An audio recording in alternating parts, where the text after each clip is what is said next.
ginamit o piniling salitang kilos sa bawat seleksyon. Basahin natin ang mga salitang kilos. Tumulong, masaya, mapayapa, maunlad, paglipat, makabayan,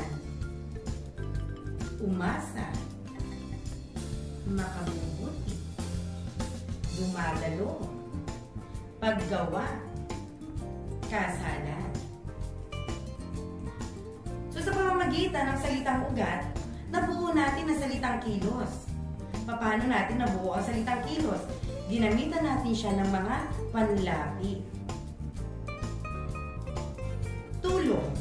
Ginamitan natin ito ng panlaping So, ang nabuong salitang kilos, tumulong. Saya. Ginamitan natin ng panlaping nabuo ang salitang kilos na masaya. Payapa. Ginamitan natin ng panlaping ang nabuong salitang kilos ay mapayapa. Unlad.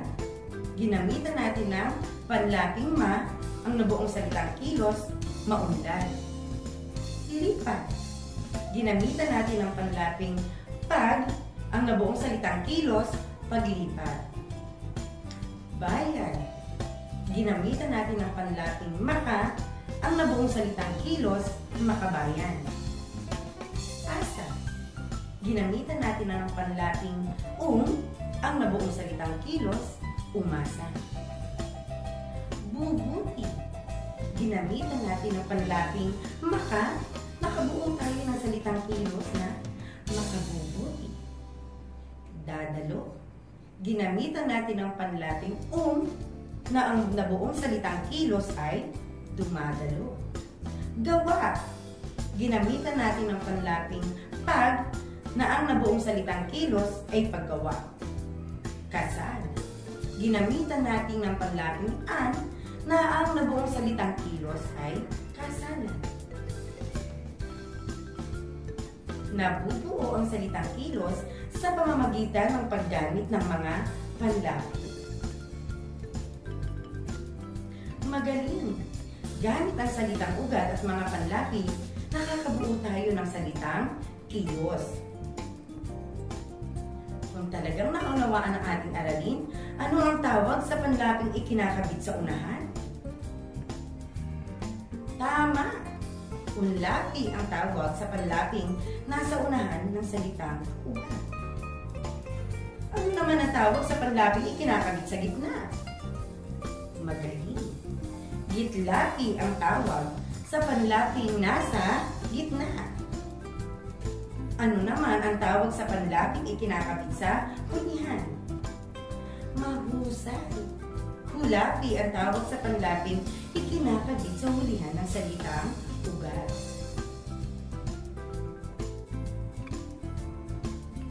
Upang pagyamanin ang inyong kaalaman, mayroon akong mga larawang ipapakita sa inyo. Kabitan ng wastong panlapi ang mga salitang ugat nito. Narito ang mga panlaping maaari nating gamitin. Mag,